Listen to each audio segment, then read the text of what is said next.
If you can't be in Richmond, there's one place you gotta go. Gameday Magazine, Gameday Broadcast Network.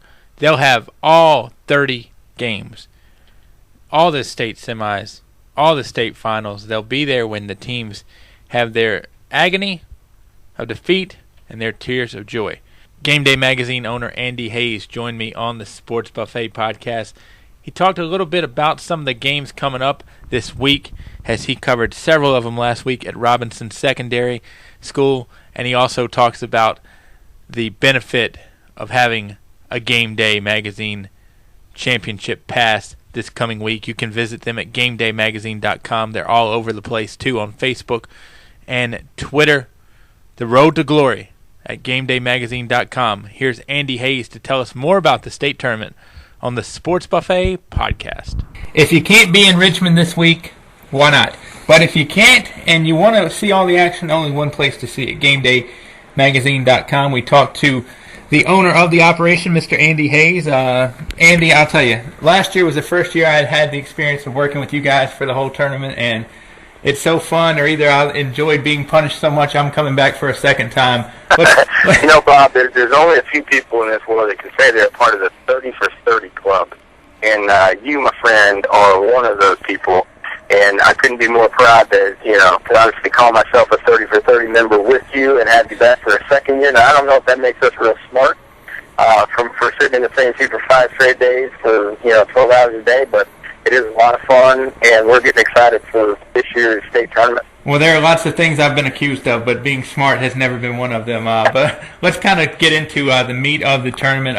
One team I know that you guys have seen, that you have seen too quite a bit, is the Potomac Falls squad. They will be playing Christiansburg again in the state semifinal, a rematch of last year's state semi. What does Potomac Falls have this year in terms of people who are not familiar with them? What are they about? I think for those that have watched them in the last couple of years win the state title in Division 4, they had a very unique group of kids that came through at the same time. They lost a lot of seniors from that team last year that won it for the second straight season. But here's the thing. They have great grades back, who was just a junior a year ago, and he's really blossomed this year. He's started to kind of evolve his game outside a little bit more. At 6'7", he's a tremendous rebounder. He can take over games, whereas before he had a little bit more help with guys like Lucas Mihailovich and Brendan Chesson last year and the year before. Those guys would kind of take the pressure off of him a little bit, but he's embraced that role now, kind of being as the go-to guy here on this team. And he had a great game against Pab here over the weekend. In the quarterfinals, he scored 27 points, hit the big free throws down the stretch. And the one thing about Potomac Falls this year, Bob, is that they really have a lot of young talent. Like when you watch them play against Christiansburg, you're going to see that, it's not that they don't have the talent, because they've got some really exciting young players. A guy named Wanye Allen, who's just a freshman, and he's 6'3", can play outside, can play inside. They've got a young guard named Deshaun Shorts who can dribble and penetrate and dish. And, Matthew Galloway's kind of picked up the outside shooting. He's averaging about 13 a game, and he can knock it down from behind the arc. So they've got some guys that I think when people see Potomac Falls play against Christiansburg, I think they're going to see a polished team. And Jeff Hawes is one of the better coaches in the state of Virginia. And what he does is he gets his teams ready for the tournament. And the one thing I can say right now is I think Potomac Falls is playing their best basketball just in time to go contend and try to defend their last two state title win. Yeah, definitely. I think a lot of people that I've talked to said, that's where the state title runs through. I know you were at Robinson Secondary this past weekend. Who are some other teams that you saw that impressed you and maybe have a real good shot at getting some state gold? Well, I'll tell you this. I think, Liberty is a pretty good basketball team, the girls team. They're going to play first off out of the gate here tomorrow, Tuesday at 11 a.m. And they've got a good ball club back, big size down in the, ball building. Craftphone is her name. She's about 6'4". Still cause problems. Midwood is a guard who does everything. I think Liberty is a team you got to watch now. They got problems. They used to have problems if they were in the same division as Millbrook, because Millbrook is still not lost.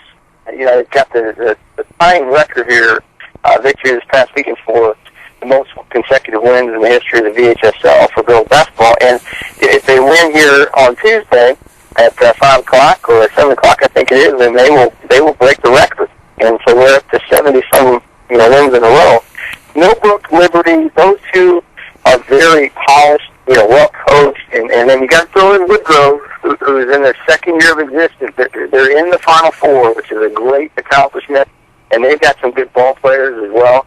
And I like Woodgrove to maybe shock some people here tomorrow. I think this tournament's going to be shaping up pretty well for the first day for the Northern Virginia area schools. But I would say that you have to look at Summit Falls, you have to look at Millbrook and Liberty. And certainly Liberty won it last year in Division 4. Millbrook won it in Division 3 the past 2 years. They flip-flopped divisions this year. And Millbrook has just been wearing people out in Division 4. And a lot of people don't feel like they're going to get tested a whole lot. And so then the thing I'd say to you, we watched this last year together. RUE, who is going to be playing Woodgrove tomorrow, they finally go, oh, wow, we get a breath here from Millbrook. Not to get us at the end of the year. They played the last few years. And then they have to contend with Liberty, who won it all a year ago in Division 4. So it's going to be interesting to see if these teams that have had so much success over the past couple of years continue that. What are some other moments that you're looking forward to as the week progresses? Well, the AAA games are going to be fun to watch. The Oakton Lady Cougars from up our way are in the Final Four again. Coach Fred Priester is just a tremendous coach, and they've got a couple 4-year starters on the team, Catherine and Caroline Coyer, who have just been dynamic this year, really for all 4 years. But one's averaging 18, the other's averaging 17. They had a great game against Monacan here this past weekend. They play on Wednesday against Woodside. And then on the other side, we saw Princess Anne beat up on Potomac pretty well. And so they're going to have a good game coming up against Highland Springs. Those two girls' AAA games should be very fun and exciting to watch. And I think the boys' games, and I saw Henrico County and also Kecoughtan play on Saturday. And I think the Petersburg Kecoughtan game is going to be a really fun game to watch as well. So with that, I think, from up here in our area in Northern Virginia where we're based out of, we've got a chance, I think, at 2 or 3 state champions, maybe more. But you never know. Tournament play comes around, you get into the Final Four, everybody's good, and it's going to be a close game for everybody. So those would be my thoughts, Bob. Yeah, and one group I look forward to watching, and maybe it's just because I saw them this past week at the Siegel Center, is Brian Stith's Brunswick Bulldogs in Division 3. I mean, Division 3 is loaded this year with a lot of teams, but that are very good in the Final Four. But it's like you mentioned. I mean, I'm not excited about one game. I'm really excited about all 30, just because at the state tournament you always have those storylines and those competitive games, and especially that 9 o'clock AA Division 4 game on Friday or on Saturday when everybody's deadbeat, and normally that's one of the better games of the whole tournament. Oh, absolutely, and we like we said, 30 for 30 club. Well, that's game 30, and the last couple of years that game has been the best game to watch, and it could be the same way here, this year. I think on the other side of the bracket, Grafton with a big win over Loudoun Valley this past weekend in the state quarters, and they've got some good ball players. And the other game that I want to watch here in this one is Cave Spring. We had a fun time a couple of years back watching them win their second straight championship, and they seem to be back again, contending for another title, and they're always a great program. And Fluvanna County, Yaya Anderson, that's all I keep hearing about. Watch this kid; he's a big time player, and I'm sure you're very familiar with him. I want to see that matchup. And then, the storyline is let's say Cave Spring advances, and let's say, Brunswick advances, which I think they're expected to do. Cave Spring has been kind of like the Dallas Cowboys to the Buffalo Bills, right? I mean, they're always losing 2 in a row. Well, Cave Spring was that nemesis for Brunswick, And even though Brunswick is favored, everybody says it's their championship, does that kind of creep into their minds a little bit? That's the thing. Those are the storylines kind of behind the game. Right. I think everybody that pays as much attention to it as us, we're kind of watching. And I'm certainly excited to see Brunswick play again. They have a great team, and 2 Stiff brothers are they're fun to watch. So it's going to be a great tournament. I really think, the other thing, too, that we found, Bob, with our coverage is that, in the AA games on Tuesday and Wednesday and AAA games, great interest. And then all of a sudden you hit Thursday, and you're in the Division I and II games, and the interest goes through the roof. You got all these teams and all these people coming to the Siegel Center, and they're so passionate about their basketball.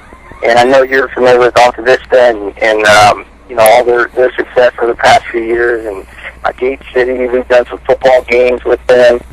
Certainly Galac, coming back. And they've got 2 teams in it. Right. And Marine Tide are going to have a fun group up here. So, I think it's just going to be an exciting tournament all the way around. And hopefully we'll keep our voices up for all the final couple games. Yeah, I was going to say absolutely, and that Brunswick-Rockbridge County game, I'm really looking forward to that, because if people have not seen a kid from Rockbridge County named Andrew Rousey, he's only a junior, he's a point guard, and obviously the stifts might be worth the price of money, but Andrew Rousey will keep you on the edge of your seat as well. Andy, for people who want to get into this tournament by watching it on the Gameday Magazine Network, or Gameday Broadcast Network, tell me how they can do it. Well, what you want to do is you want to go get signed on, a little bit in advance of the game you want to watch. We have day passes set up. Same price this year as the last few years. It's $14.99. Gives you all access to all games being played during that day. The number one thing that we want to try to do is help people get on so they can see the games. And computers and the internet are always kind of sticky for different people in different areas. So the best thing that people can do is sign on to GamedayMagazine.com, go purchase your pass, do it a couple hours ahead of time before your game starts, so that if you have a problem, something's not working right, you can email our support at GamedayMagazine.com address, and we can help get you ready to go for the games. I mean, typically we're able to kind of fix any sort of minor issues and get everybody on board, but that would be the one thing. Just give yourself a little time, and then sit back and enjoy the ride and watch all the great moments happen right on the web, and we'll archive all the games. People can purchase copies and make sure they have access to all these great memories. So we're looking forward to it, and as we're living by this mantra this week, Bob, so I'm going to give this one to you too. Champions embrace the grind, my friend. That's what we're going for this week. Are you ready for that? Hey, I'm pumped. I mean, I'm ready to start right now. But I'm gonna wait a few more hours, and we'll get going on Tuesday nonstop, really until Saturday, and it should be a fun time. Andy, definitely appreciate your insights. Look forward to working with you all week, and we will talk to you again very soon. All right, buddy. Sounds good. Can't wait to see you.